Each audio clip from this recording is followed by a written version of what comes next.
I'm David S. Dawson from the Intellectual Podcast, a show that spotlights creatives from all walks of life, part of the GonnaGeek network, just like the show you're checking out now. Shows on the network are individually owned, and opinions expressed may not reflect others.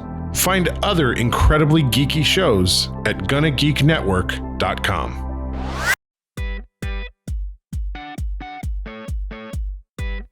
Welcome to a new, better podcasting live chat.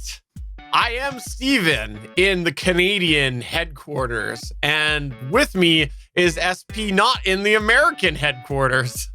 But I'm still in America. Yes, At least the last I checked. I don't know. I did drive a fair bit north. Yeah, if SP sounds different, it's because he is doing this from his lake getaway, where we all would love to be right now. He is there, and he is having a good time, which is surprising that he decided to take a break from that good time to bring himself down by podcasting with me. It's very odd. Well, in truth, there was a lot of chainsawing involved today, and I just had to stop at some point, or otherwise my hands would just keep on vibrating throughout the night. By the way, for the first time ever, I believe, for a Better Podcasting live chat show, I'm not alone in the studio. I have company. Now, you can't see him, but Puppy Cooper is right down there. He is sleeping. He is there. So if he gets up and makes some noise during the podcast, we're just going to leave that in as a special effect for this particular episode. You know, I have to say, your camera is different. You've podcast from that space before, and I'm noticing over your right shoulder, there is also over your right shoulder, there is also it seems to be a bathroom or something like that. I'm not sure if there seems to be a gateway to somewhere. I'm going to assume that's your editing bay. Is that correct? So in truth, this is my brother-in-law's office. Oh, okay. And it is the guest room for people that come in and transient and stuff like that. And for purposes of this, that's me. So this is the bed / duvet or whatever you want to call it. That is the closet, which I have closed. And then behind my head is a door to a hallway. When that wall behind me does lead to the restroom, so I would have to go out that hall and in. And then over my left shoulder, there's another door, and that leads out to the main hallway, which leads to the door to go outside. It is one of those barn doors. It's on a track on the outside, so it's not really soundproof at all. Like, if you're sleeping, you can hear anything going on in the kitchen or anything that's happening upstairs. So my father, who is here right now, has decided to grace us with silence by going fishing. Yes, that's right. He went fishing. What?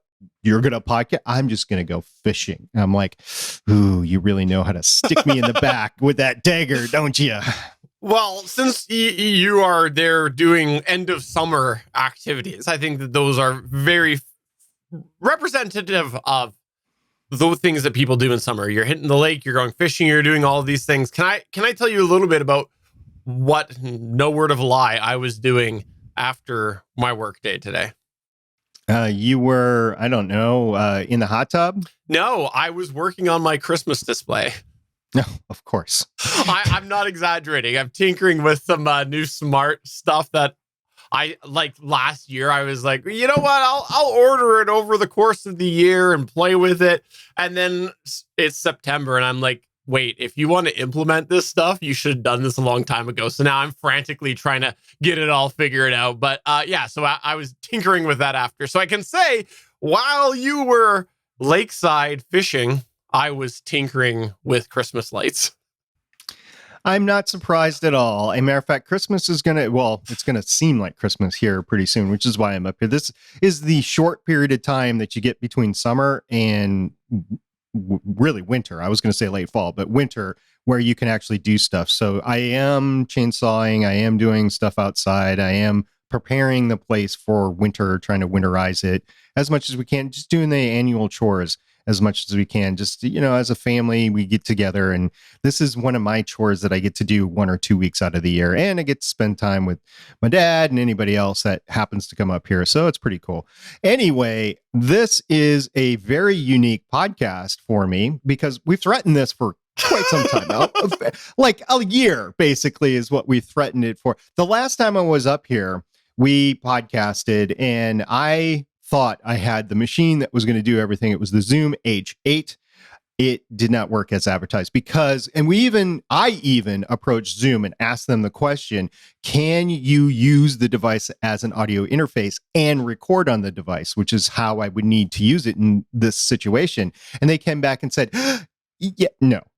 And I was like, oh my gosh. So it has a podcast mode on it, but the podcast mode is just for a static. I'm going to record it in my studio. There was no audio interface capability to it while you're recording, and it just failed miserably for what I would want to use it for, and for what I think a lot of hobby podcasters would want to use it for. It is an incredible device. Has 8 plugins for microphones. Some are the jacks that have the combo jacks with the 1/4 inch and the XLR. Some are just XLR jacks. Everything. It is actually. You take the H6, you put it on steroids, you get the H8. It's a good overall device. Just not for use for how I wanted to podcast. So since then, delved into the pocketbook, and we purchased a couple of packs, Zoom podcasting packs, basically. And it came with the headphones, the Zoom microphone, which I don't have with me today, but it did have the Zoom H4 or P4 in it, the Zoom P4, which I have the box right here in my hand. I'm actually using it to record here. So I am actually, for the first time in a year since we threatened to do this, using the PodTrack P4. Stephen, how do I sound? You sound great. It's awesome because you are recording on a decent recording device. You have multi-track capability. And best of all, you don't have some Mickey Mouse way to get that audio over to me while we're live streaming. So I am so impressed right now. And yeah, it's also powering enough gain to use your Rode Procaster microphone. So it's great that you can actually use that as well. I personally think you should have brought the RE320, but hey, you know what? I can understand why you didn't want to disconnect that. Yeah, basically it was staying on the stand, the microphone stand back in the studio. I wasn't taking that, but I did take the Samsung Q2U with me. I took the Audio-Technica AT2005 with me. The 2005 is usually the microphone I take when I'm traveling. I do have the Q2U in my bag as a backup now, or if somebody else wants to podcast with me or something like that. I have those too. But this time I also did take a Sennheiser MD46. I have 6 of them, and I took one of them. I also took the Rode Pod mic, and then I took the Rode Procaster. Part of the reason I took all these microphones is I thought, well, I'm going to have it 4 tracks possibly, so maybe I'll do a mic shootout on this trip. Unfortunately, it didn't quite work out that way, which is why I chose to use the best microphone I brought, which is the Rode Procaster. Now, if I was on an airplane traveling from one place to another, then I probably wouldn't have brought this many mics. Definitely not the Rode Procaster, because I don't have a carrying case for it. I actually had to pack it in a carry-on bag separately, packed with other things to keep it nice and safe. So anyway, this is the microphone that I chose to use because it's the best microphone that I have with me. I do have other microphones as well. And by the way, for those watching on our YouTube video or Twitch or wherever you've seen the video, here is the PodTrack P4. As you can see, it is active, it is running. In comparison, here is the Zoom H5, which I also brought with me just in case the P4 didn't work, because I had never used it before. Like maybe something broke on it, or maybe it just came broke or something like that. No, it's working fine. So we are using that, but it's a bit wider. It's about as tall without the extra capsule on it, but it is relatively still small. I think it's portable. I think it's good to go there. Before we get more in depth in the P4, because I do want to get more in the depth in the P4, I want to talk about the rest of my gear, because it's been a while since I've been mobile and podcasting. I would say a year. I think that's the last time I podcast on the road.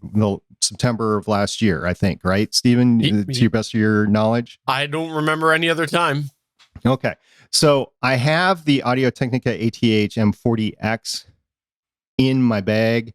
Unfortunately, it suffered the Audio-Technica ear pad degradation since I used it the last time about a year ago. They're completely unusable. If I would put it on my face right now, it would be completely black spotted with the flecks coming off, the false leather flex coming off the ear pads.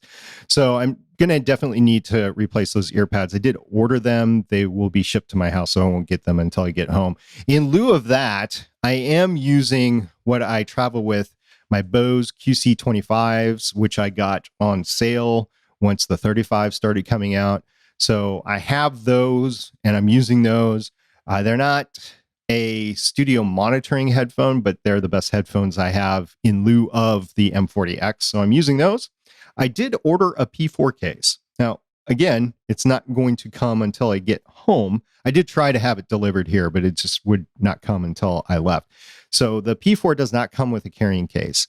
And that, I think, is an issue with the P4. So I did order one. You can get them on Amazon relatively cheaply. There is a very expensive one at Sweetwater, I think $65 or something like that. But I just went with a cheaper case off of Amazon.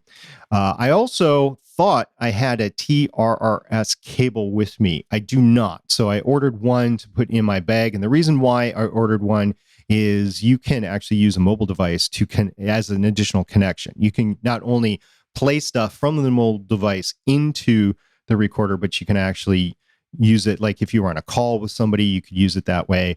Well, you either need the Bluetooth capability, which I do not have. It's the BTA2 external connector, or you need a TRRS connection, and I don't have one with me. So I ordered one.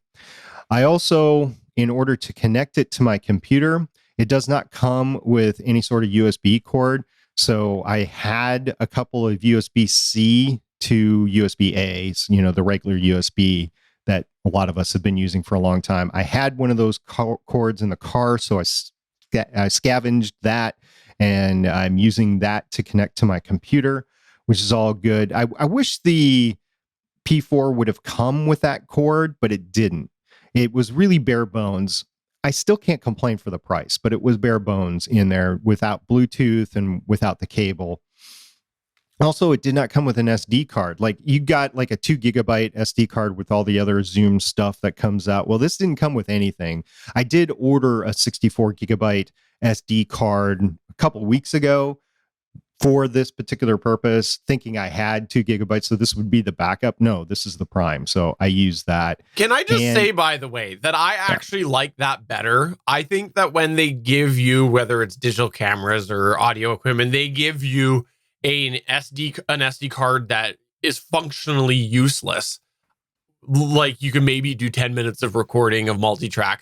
I think that it's such a disservice because people are like, all right, let me get going. Wait a minute, I only have 10 minutes of audio recording, or, oh, I can only take 30 pictures. Like, I think that I would rather see them do this and not include them than give a way too small one. Yeah, and then also in the last trip that I took that I remember was to move my son in December. I know I went to Nashville a couple of weeks ago, but that's the last one that I took any sort of devices to or anything. The trip to Nashville, I intentionally went without anything except for my phone.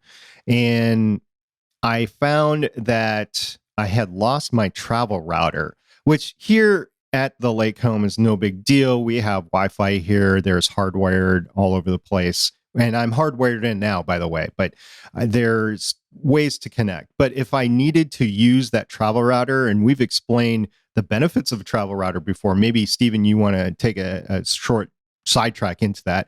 But I found my travel router before I came. Of course, that was after I ordered a replacement. So, But I do have both now. So in case something happens, or the newer one is actually better. It's the 750 versus the 300. So I might try that out. I don't have it hooked up yet. I didn't unbox it or anything, but I did bring it just in case that other one didn't work. And I have no idea what happened to that. Like, I was looking for months for it. And then I like emptied out my entire bag a couple of times, did not find it. And then all of a sudden I emptied out the bag before I came here to take the bare minimum up here, and it was in there. So it's like, somebody's either playing a trick on me, or I must have found it and put it in the bag. I have no idea what happened. Anyway, I found it, so I have it. I'm going to guess that maybe a kid borrowed it and then snuck it back in. Oh, Dad's not traveling. He won't notice it. Maybe that could be. don't think any of them would know what a travel router is, but I don't know. Maybe you ruined it. I was just about to make a joke. See, look, SP, you really taught them well with their tech knowledge that they knew to steal your travel router. Well, my son, who has not been home in a while, might have known, or my future son-in-law, who I'm gaining in October, might have known how to use one. I don't know. Anyway, and they did travel, so maybe I have to talk to him about that. The other benefit of traveling here in particular is my upload is vastly increased. So at home, I get like 400 down, but I only get like 15 up, maybe 25 up. I forget what it is. Here, it's 250 down, so it's not 400, but I think 250 is well in the realm of what you need for even video podcasting. But the up speed is 100 versus the 15 or 25 or whatever I have. It's incredibly more. It's fiber here, and I bet you we could even go to simultaneous gig up and down, but I'm not paying that bill. So it's 250 down, 100 up. Pretty cool. I like that very much. As a matter of fact, Stephen, made a couple of modifications before we went live. I did, yeah. So when we're using the Video Ninja to get our streams together here, usually I have to set, well, you go and you set how much you want to pull, how much download speed I want to take from, SP's downloading to me. So basically how much quality do I want of his video stream. So usually I cap that at 3.5 megabits per second, just because I know he has some people there that are sending some stuff out in his house. And if I pull too much, then all of a sudden we're going to have problems where he doesn't have a big enough pipe to push his video through. And then he's probably going to have angry people being like, why is nothing working? Or he'll start to cut out and whatnot. But this time we decided to pull a full 10 megabits per second. Full disclosure, Video Ninja might cap it under that, but we are significantly trying to pull more just because we could. That's right. Just let's try it. Let's see it. Let's make sure that SP doesn't look robotic or washed out or anything like that. Also, unfortunately, I don't have a noise gate active right now, and I'm not using the Sennheiser MD46, which might noise gate it out. I don't know, but you can obviously hear my laptop fan if you're listening to this live. Hopefully, Stephen will take it out in post, but we have a laptop fan issue, and yeah, there's nothing I can do about that except for buy a new laptop, like one of the new Apple M1s, and there's no fan in there, or get one without a fan. So it's what you're stuck with. So we'll just fix it in post. Another aspect to, even if you're doing live like we do here on Better Podcasting Live Chat, you can just throw an effect on the track and then take it out in post. So, Stephen, are you ready for the PodTrack P4 pros and cons? I am looking forward to this because I have a P4 that is sitting right in a bench over to my right that I have only taken out of the box to do an unboxing. Right, which is why you will not see an SP unboxing video, because Stephen's already done it, and they're literally the same. They were bought at the same time.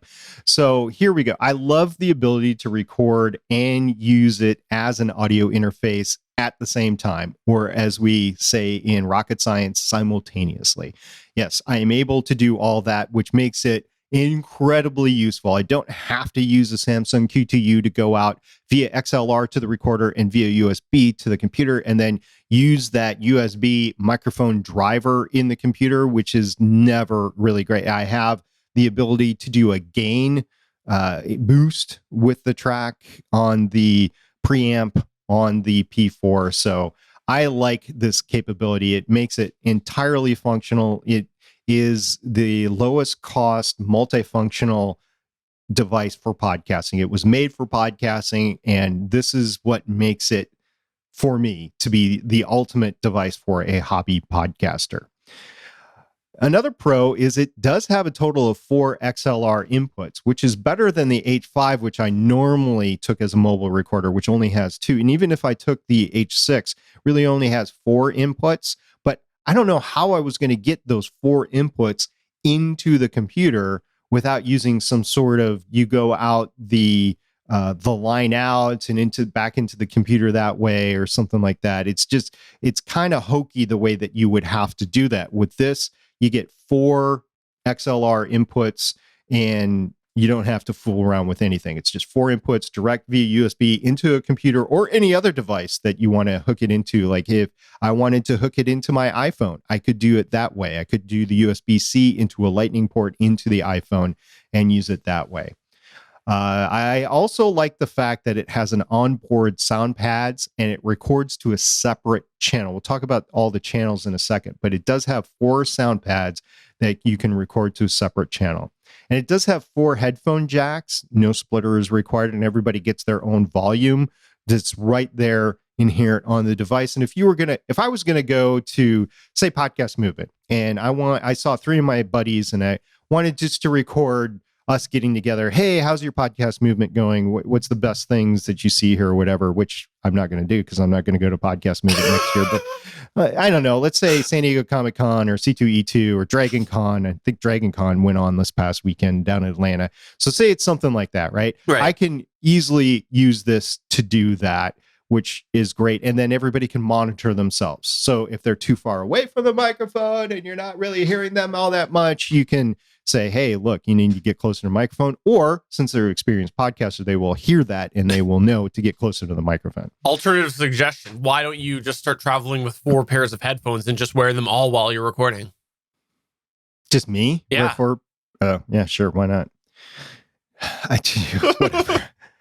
Okay, so let's talk about the multi-track recording. The P4 has 4 XLR inputs. So XLR input 1 and 2 are basically microphones, which you can select. There's a physical selector in there, which you can choose either dynamic or condenser microphone. The condenser microphone will provide phantom power to it. That's the difference between those 2 settings. I have mine set to dynamic because I don't really own any condenser microphone. Well, I do, but I'm not ever going to take them with me. Microphone 3, you can choose dynamic or condenser, and here's where it gets fun. You can choose the Bluetooth or the TRS input, and they show it as like a mobile device in there, but it's either through the Bluetooth or the TRS, one or the other. I right now have my iPad mini hooked into that using just a normal 3.5 millimeter connection with 2 male connections on both ends. So I have it in a generic backpack studio, and I have 3 sounds that it just booted up with. So here we go.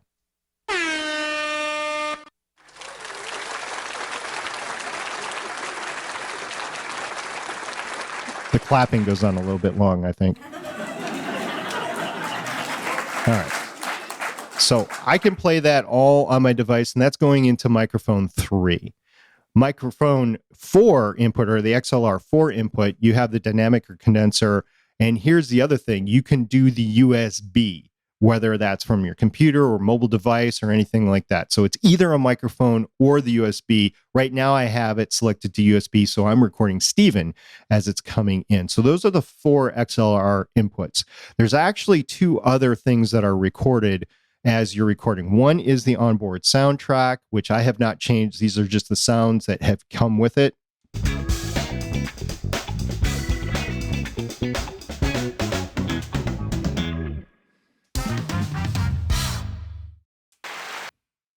Ooh, that's short. You hold it as long as you want the applause. I see. I see. Yes. All right. So that's what you have. Those are the 4 inputs on the sound pad. Those go to a separate track. Now, you also get a combined track with everything on it, and that is stereo, and the sound pad is stereo. And then if you choose microphone 4 as the USB, that is stereo. Otherwise, everything else is mono. So it's a true multi-track recorder. You get everything, whether you want it or not. You get all the tracks every time. Question for you. Quest. What does the P stand for in P4? I'm guessing podcaster. Oh, okay. Well, I don't know. I thought I'd stump you on that, but you had a good answer. All right. Well, let's talk another P thing. We'll talk about power options. So you can power it with 2 AA batteries, although I've heard that soaks up the power really quick. So you only get a couple hours of recording if you're doing that. It also has a USB-C input that you can plug into a wall, or maybe one of those portable batteries that you can plug it into. I didn't either yet, because it is being powered from my computer on the other USB-C in, which is the other way to power it. But I think this makes it proof of power going out, and you can record it well, your mobile, like if you did have a battery pack, you can plug it in and you could power it that way. So I think the power options here are very flexible and will keep you going as long as you want it, as long as you have battery to power it. I have to say, I didn't realize it was USB-C. Yeah, I didn't either, which is why I had to scavenge a USB-C cord from my car to come in here. I do have another one, so I could actually be powering it on the battery. I just didn't go that far. I have a limited amount of time here. I was chainsawing today. I didn't want to chainsaw the cord. So the price when this came out was about $200. It's gone up about $20. So it's about $220, $230, something like that in America. And I'm guessing it's about $250 in Canada. That's just a guess though. For the price, this is an amazing piece of gear. It's a pro so these are all pros so far. So that's a pro.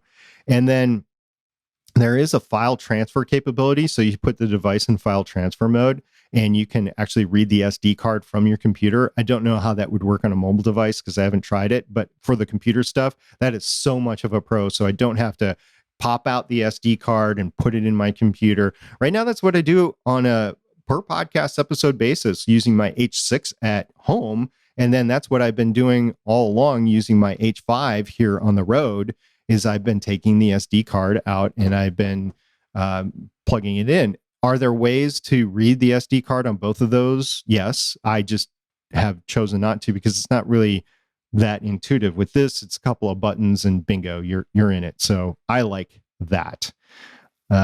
Stephen, you found the price in Canada, didn't you? I did, yes. It's around the $269, $279 mark. A bunch of the main music centers and stuff have it for $279, and some of the bigger stores like Amazon and Best Buy have it for $269. So it's somewhere in that realm. Okay, I still think for that price, it's an amazing deal in Canada or the United States. Like if the United States it went up that, I think it would still be okay.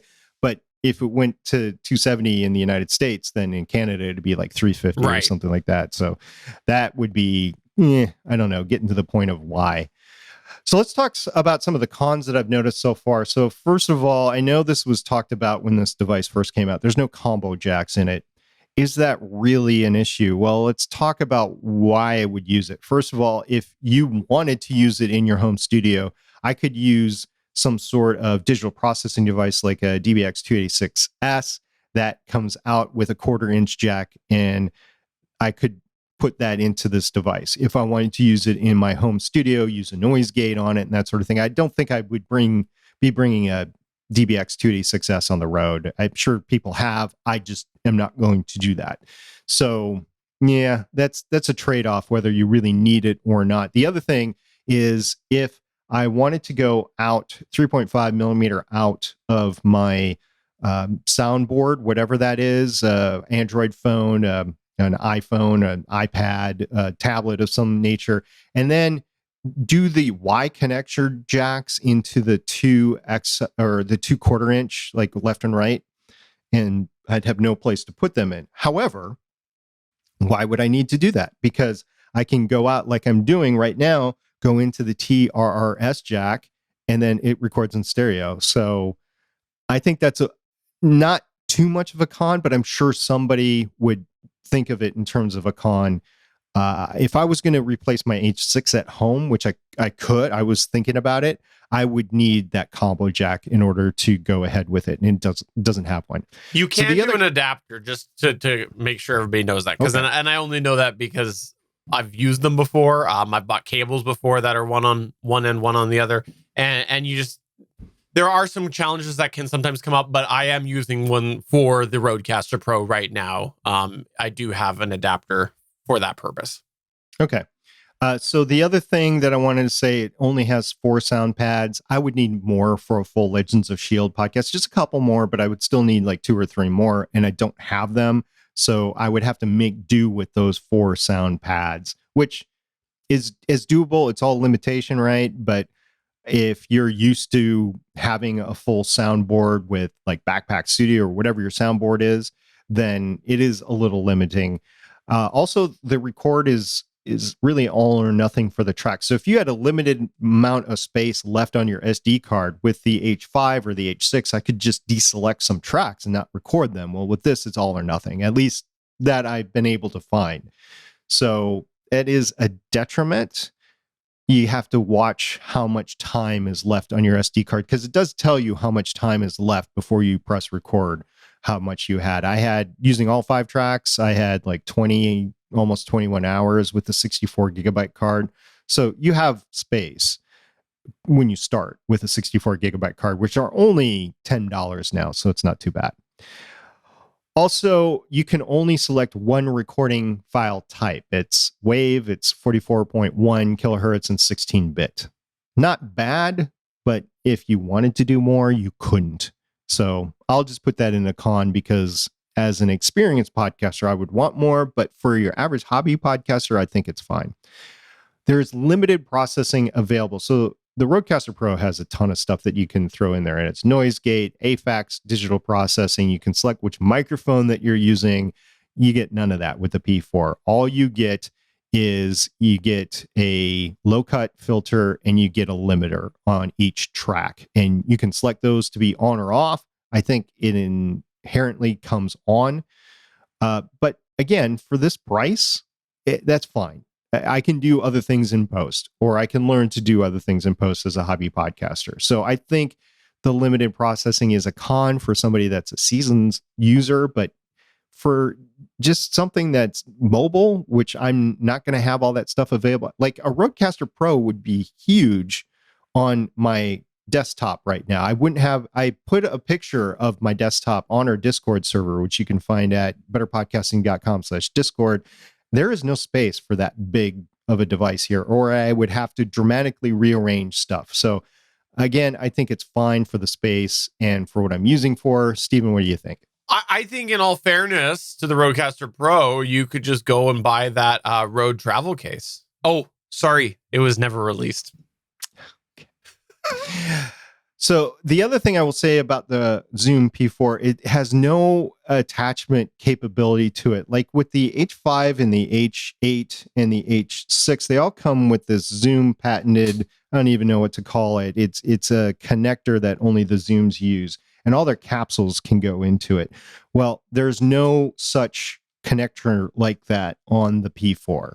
So I will say that's a con, because I can't use it as a shotgun microphone. I can't use an XY microphone. It has no inherent microphone, which all the other Rode or Zoom stuff has at least an inherent microphone that it comes with. This does not, and it doesn't have the capability to use it as anything like that. You'd have to buy a microphone to be a shotgun microphone or an XY microphone or whatever. You cannot connect that to here. So I will say that's a con if you're used to other Zoom devices, which I am. So that's it. That's the pros and the cons. And if you take a look at what I said for all the pros and the cons aren't that bad. The pros are pretty good. I think this is more swaying into, holy crap, this is an amazing device for anybody, especially a hobby podcaster. Longtime listeners of Better Podcasting probably know that for a while there, for a couple of years, I was having to go away every, basically once a month sort of thing. And that was for work. And I had some really weird setups in order to be able to keep streaming like we did and send the audio in. And it was adapter city. I thought I had the bag of adapters actually coincidentally right here, but I don't. But there was a ton of adapters that I had to carry in order to do that. This, I wish existed back then. I would have bought it in a heartbeat. It would have made things so much simpler. And I think that 4 is pretty reasonable for a condensed unit. I think, though, where you will start to see people who have issues are trying to do not travel with it. And I know we've had actually a listener talk about how they had to buy a second one as well. So I can see that, but for, just a few people all together or traveling, I think it's wonderful. And I can't wait to actually get your audio recording and play with it in post, because I'm only hearing the live version, which is sounding different. And we did have Johnny Pennington actually make a comment in the chat. He said that you sound a bit more bassy. It could be the mic, more syllables from him now as well. Here's the thing, as right now, I'm only hearing you after Video Ninja is doing some audio gating and some noise removal and things like that on the fly. I can't wait to get your raw track and hear how it is and use some real plugins. to work with it. I'm excited. I think that this is probably going to be one of the best sounding combination of after the show production and in stream, because usually we're doing something between the two of us to try to get our audio in for the live stream at the same time, record at full quality. And normally that means using a HER 2100 or an AT 2005 or a Q2U to be able to do the USB out and the XLR simultaneously. And so having a real microphone, an XLR microphone there into this device with the USB going in, it's just great for what we do here with the live stream. Absolutely. So that is my trip here with the gear that I'm using now. Truthfully, this is a year in the making, and we should have had something like this out a year ago, but neither of us were really traveling or podcasting when we were traveling. So this is the first chance that we had when we were actually mobile. And yeah, I'm glad that I finally had a chance to do it. So Stephen, you had a bit of news to talk about this week too. Oh yeah, I just wanted to mention I came across this article today that apparently Vox Media is acquiring the Hotpod newsletter. Now, I wanted to mention this because we've briefly heard about Hotpod here and there. I was disappointed the first time I heard about Hotpod because I kind of trail out when SP speaks, and I thought he was saying Hot Pocket. And so then I was a little disappointed when he said Hotpod. But I thought this was interesting because Vox Media is quite a larger group, and you might know them having the tech website, The Verge. So interesting to see that that same parent company is acquiring the Hotpod independent news outlet, which is focused on podcasting. Interesting to see, and I'm curious what sort of money they'll throw at it and what sort of relationships they might use from The Verge to help really get Hotpod to be like the go-to podcasting news source or something like that. Hotpod, from my experience, has been very business focused, which is fine. That's fine to have. We prefer more agnostic news for independents, hobbyists, and business podcasters all in one.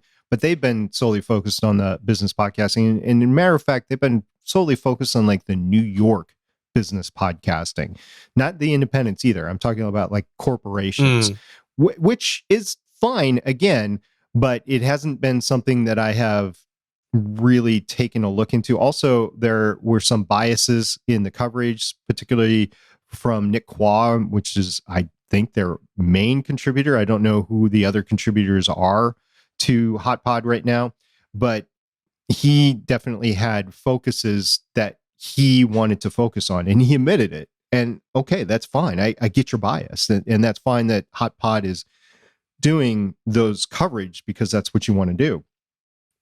I'm wondering if The Verge will take that and run with it, or if The Verge would want to get more podcasting altruistic, like put in iHeartMedia coverage in there, put in Spotify coverage, put in the big corporations, as well as what the medium-sized corporations are doing, like Libsyn. They just done a bunch of acquisitions. So is Libsyn in there? Is Blueberry in there, whatever the parent company is to that? I don't know what they're going to. Is Spreaker going to be part of that, and Vox Media? I don't know what they're going to cover and what they're not going to cover, but having it be part of The Verge definitely tells you it's going to be bigger coverage, or at least more mainstream coverage. Maybe that's it, more mainstream coverage. So, I just want to clarify a couple things just with what you said there. So technically it's Vox Media that's acquiring them. We don't know for sure there will be a crossover with The Verge. I was just mentioning The Verge because Vox Media owns The Verge. Okay. So we don't know. They could treat them independently. And then the second thing as well is I think maybe I misheard, but just to clarify, Spreaker is not owned by Vox Media. They're owned by Vox Nest.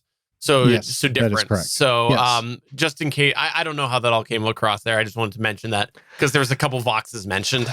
Yeah, I haven't been drinking, but I've been chainsawing all day, so maybe the fumes got to me. Yeah, we'll just go with that. I also wanted to talk about two other things here. First of all, is my Wi-Fi at home right before the pandemic for those long-term listeners of Better Podcasting, you know that I switched my Wi-Fi network over to a distributed network, the Eero network, which is part of the Amazon family of systems.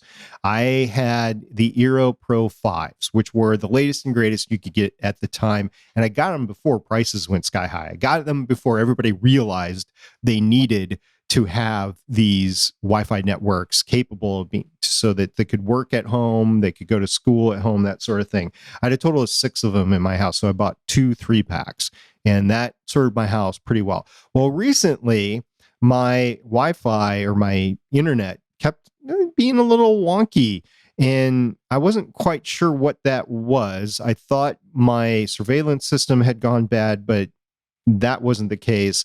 And then it started happening more often, and I was able to isolate it to the main Eero 5 Pro hub to my house. And what is the main hub? When it comes from the modem, it has to go to a node first. That is the primary node. That is the node that feeds all the other nodes.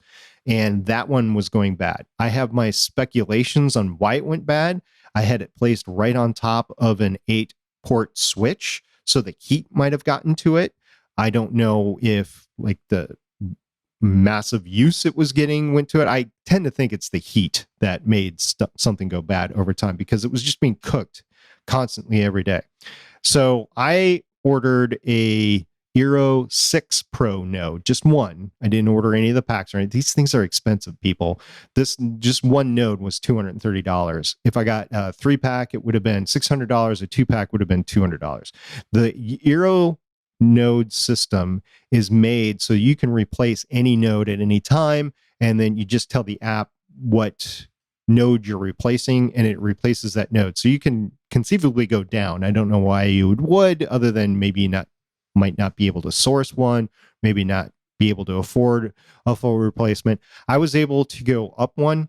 So my main node for my house is a 6, where all the others are 5s. The replacement was so easy. I literally plugged it in. I looked in the app. I did a replacement in the app, and boom, it was up and running in less than 30 seconds. This was just amazing.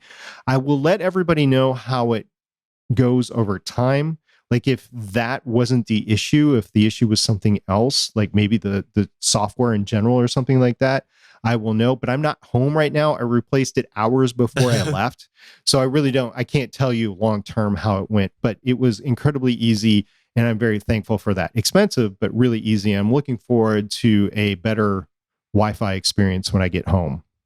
That node there is what connects to your actual modem, right? Yes, that connects a hard line connection via the Cat 5 cable or whatever it is, the Ethernet cable. Yeah. Connects to my modem to that one. And then if I had a Ethernet backbone in my house, I would go out from that to the backbone. Right. But I don't. So that acts as the central Wi-Fi hub for all the other nodes to connect to. So yeah, there's 2 things I wanted to point out. With the number one, 100% of your internet traffic is funneling through that node. Maybe that's all it was that killed it. But the second thing is, I think that that's great that you have increased the main node, because now if you end up, and now we're getting really techie here. Now, if you end up, say, upgrading another node that is to the Wi-Fi 6 spec, you know that will funnel through to your internet through that proper spec. However, if you were a podcaster, say, that upgraded that wasn't as well educated and upgraded a satellite node, and then there was another Wi-Fi 6 node connecting through that, well, at some point they're probably going to convert back to Wi-Fi 5 to get all the way back. So I like that you've replaced your main node with the higher node first. So it is cool. And I wanted to get all techie, because I think a lot of podcasters don't always think through the Wi-Fi because they don't necessarily have the technology. And there's no fault of their own, but I've seen this happen time and time again. People are like, I got five bars of Wi-Fi here. I don't know what's going on. Everything's just cutting out. And meanwhile, they've just put a booster in along the way, so they're not able to stream through full quality, because where that booster is that they're getting the 5 bars from is getting a poor signal. So here you've gone and right at the source replaced it with the best node. So I like it. I wanted to get techie. In truth, if I was going to have to replace another node, I would have put that 6 as my main node, and I would have taken that main node and replaced one of the bad satellite nodes. But it was that node to begin with. So, and we often say, be prepared to either replace or modernize your system with Wi-Fi every 2 to 4 years, basically. And this was short of that. It was 18 months, give or take. And yeah, I could see that, how that might have been an issue. But if I was literally cooking it, bad on me, and I should have had some air spacing, whatever. They are not on top of each other, so I didn't put the 6 right back on top of the node. They're spaced apart now, and because of the extra weight of the Eero 6 Pro, I was able to put it there and it not be pulled from the cords or stuff like that. So yeah, because it impacted better podcasting than the live recording that we did last week, I wanted to mention that here. So I have hopefully solve that issue. Now, before you get to that, because I know where you're going, let's run down some of the chat room feedback before we get to a little special treat that SP has prepared for everybody today. In our chat. As if everything so far hasn't been a special treat, right? For sure. Right off the bat, we actually had Johnny Pennington asking about your father. He said, I hope that your father is fully recovered from his accident. Keep that chainsaw away from your dad. And this was in reference to what you talked about on the show before, how for episode 250 of Better Podcasting, we had to have fake SP because it was actually 249A was what we called it, because SP had to go away for an emergency. So you mentioned your dad in the show. And yep. I want to respond to that with two things. First of all, is that he is physically healed from that. I know he had 5 surgeries or whatever from that. He is going through a year of therapy to get back the nerve as the nerve grows back, and he's going to therapy twice a week to make sure that when the nerve grows back, he doesn't just have a hook for a hand, that it's actually able to move. So that is the other reason why I'm up here, is because he cannot hold a chainsaw. You need 2 hands for a chainsaw. He cannot do that. So he loves to be the back end support. So, he's making sure it's fueled and oiled and ready to go, but I'm the one that actually has to operate it. He cannot. We also had Evil Zombie Slayer that brought up a comment that was when you're talking about how you're getting your audio in for streaming and whatnot. He said, you can actually use your phone as a computer for your audio interface if you have a USB adapter for it. When I was moving my computer one time, that was the best option for being able to record for this. I just used an Android app called USB Audio Recorder Pro, and it works great for me when I don't need a video component, worth checking out as a backup. Now, this actually kind of harkens way back to the early days of Better Podcasting, because SP used to tell a story about how he used an adapter on an old Samsung phone that he had. So he basically did this same idea, but we haven't talked about it since then because we recognize that a good portion of our audience are using Apple phones as well. And to be fair, we don't also use any adapters generally on our Android phones, with a few exceptions. Oh, sorry, I have an Android phone. He has an iPhone, but we don't generally use a lot of adapters on our phones just because we tend to find ourselves as podcasters have a computer there while we're recording. Yeah, I had a Note 3, and honestly, it was a year or two old at that time, and I was on vacation, so it was my first attempt at being mobile. I had a Zoom H6, so I was using a bunch of convoluted methods to actually record a episode of Voices of Defiance. This was pre-Better Podcasting, so yeah, I definitely did that. And my hat's off to anybody that either has to resort to that or is techie enough to want to do it, but I think in this day and age, just get yourself a P4 if you can afford it, and that is the best way forward. But yes, you can still podcast that way. Also, Evil Zombie Slayer said, how effective is wall insulation placed in wooden panels for sound dampening and removing reverb if I hang those on the wall in front of me versus just using 1-inch thick acoustic foam on my walls? Now, neither of us have a lot of experience with this specifically, but we have had a few people talk with us over the years about some of the methods that they've done. SP, do you want to take a crack at this? And I know you're going to mention traps as well. So. Yeah. Yeah, my son actually bought a bunch of traps because he was having a neighbor that loved his bass. So he bought traps in his place, which mitigated it, but didn't completely get rid of it.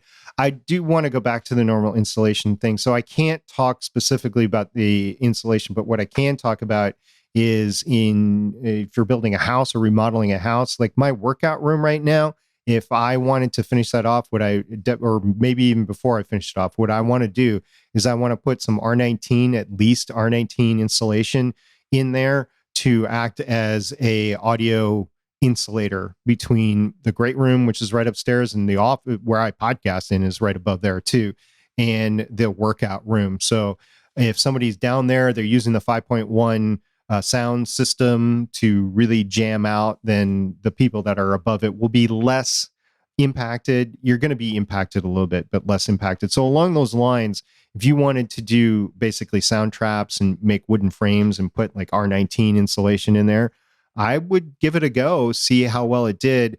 I would think that you would have to be very careful about the interface, the surface of it, because if you like gloss it over with a piece of paper, like a piece of glossy paper, the sound waves are just going to bounce right off of it. You'll have some impact, but really with sound waves and electromagnetic waves, both, what really is the benefit is when the sound goes into it and gets trapped in it. So you have to have some sort of permutation into it. And that's the big thing as well. It can't just be a cushion with like a flat surface. Like if you put a piece of plywood over it, then that's going to mitigate a lot of what the insulation is. On the other side, it's going to be mitigated even further. But if you're in the room itself, you aren't going to get the benefit of it, in my opinion. Yeah, I also think I would be curious as well about if you're using, say, wood to mount the insulation, like as the backing. I think that could also have a negative impact as well, potentially when your sound goes through the insulation and then hits that wood surface. I almost wonder if it would be better going through the insulation into drywall, for example. But I don't know. Bangs Naughty Bits in the chat brings up, if you're trying to stop sound penetrating from outside the environment, inside wherever you're recording, we'll just call it your studio. So from the outside your studio, inside. Yeah, I agree. That would be a benefit. But I also think having some sort of permeable sound deadening inside your recording space is going to be even better, because it's just going to trap that sound and you're going to reduce reflections and have the ultimate benefit from it. But it's not going to hurt having it in the walls, that's for sure. Also, we were talking in the chat about your audio, and I was saying how what they're hearing now is not going to be what they hear in the final product because of the Video Ninja stuff going on. And I said I was explaining that I was looking forward to getting your raw tracks and playing with them, as I mentioned a few minutes ago. And Johnny Pennington said, yes, the maestro of recording, quote, fixes, end quote. I'm assuming he's referring to me, to which I will respond and say that the best fix for better podcasting is to delete my own track. That's the best fix. We'll have to put that for a vote on the Better Podcasting Twitter account. And lastly, Bangs Naughty Bit said, quick, what's the best podcasting mic? I have $20. Your normal smartphone microphone. Yeah, like for $20, if that's the only thing you've got, well, we can't recommend you a microphone. We can recommend you a $20 XLR microphone, but hey, where are you going to plug it into? Yeah. All right. So here's the last thing that we have is a while ago. I think it was actually the most recent episode of the Better Podcasting Live Chat. I gave my first thoughts on the Elgato Wave Arm LP. That's what it is. And on there is a bit of a door where you run your cable, and that metal door sticks down with magnets. That's what happens, is it just attaches to the magnets that are in there. And that got us talking, specifically SP with his wonderful rocket scientist brain, thinking about what could the impact be of having the magnets next to the cable. Well, SP? Yeah, so I said I have a very powerful magnet, and I can use it in proximity to the XLR cable. I said I wasn't going to be getting near any of my electronic devices. So I have a very powerful magnet that I use for magnet fishing. It's a 2,600 pound magnet, and it is in my hand right now, staying as far away from any electronics as I can get it. I also have the cord that's coming out of the back of my microphone to the P4, and we're going to do a little test. I am hitting the cord with the magnet, so I'm pulling the magnet back and forth. Okay, so that's a moving magnet. I'm also going to move the magnet along the length of the cord for a second.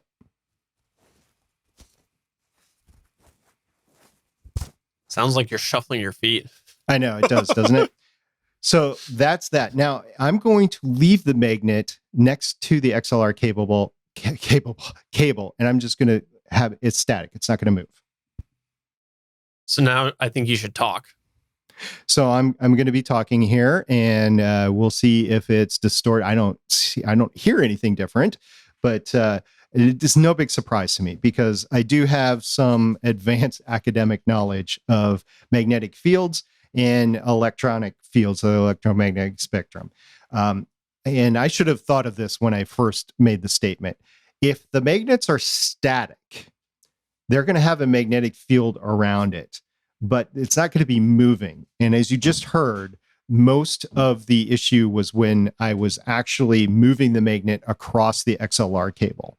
So yes, that's going to provide some distortion, but if it's just static, especially this is a huge magnet. The magnets that are in your microphone arm are a tiny fraction, less than 1% of the strength of this. This can lift a car basically, and the magnets in your microphone arm will be lucky if they lift a pencil. So I think the whole magnetic distortion thing that I brought up, it was worth discovering, it was worth looking into, but I think it's just going to be fine. A question for you, because first off, I'm glad you brought it up. I'm glad we speculated it because I didn't think about it, and I'm glad that you're theorizing that it is only moving. Because once you did that test for me pre-show, hint, he did a test for me pre-show. My basic knowledge was that the moving would be exactly like you described. That would be where the issue was. But what about, and maybe you can do this test. What if you were to take that magnet while you're recording and put it up to your hard drive? Do you want to give that a test? No. Don't do that, audio listener or video viewer. Do not do that. Don't put it near electronics. Seriously, things can go wrong, especially flatter hard drives. Don't do it. Yeah. Matter of fact, it comes with a very robust carrying case that acts as an insulator. As soon as we're done with this, I'm going to put it back in the case and I'm going to put it in a place. Now, here's the other thing. My dad has a pacemaker and he has requested that this be nowhere near him at all. So what I'm going to do is I'm going to put it in my car and keep it in my car. I did try to magnet fish with my nephew. He didn't seem entirely interested in it. So it's just going to go back with me back home and away from my dad because I'm not going to have my dad's pacemaker impacted by this, which it would be. If he got near this, if he put it up next to his chest, his pacemaker would stop working. So I'm not going to do that.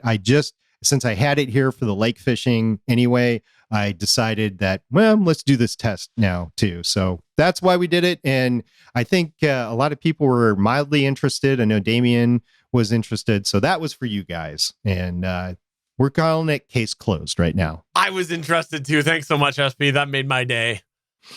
Well, that's going to go ahead and take us to the end of Better Podcasting Live Chat. If you don't check out the Better Podcasting main show, you can check that out at betterpodcasting.com. But we also have a Discord server where we talk about all sorts of things when we're not recording.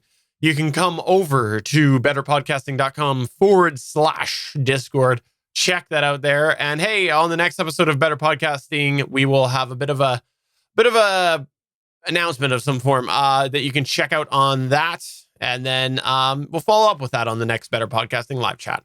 So that's going to go ahead and wrap it up for this episode. Before we go, SP, is there anything that you would like to plug or promote? Really just have fun with your podcasting. That's the big thing I have to say. And normally I wouldn't be podcasting here on the road, but we wanted to make a special exception for this specifically to go over the P4. So that's why we did this one. All right, so for episode 39 of Better Podcasting Live Chat, I'm Stephen Jondrew saying, now I need a really big magnet. And I'm SP saying, I just hope you have some fun. Get out there, have fun. It's going to be winter soon. It's going to be cold. Have fun now. Bye. Bye.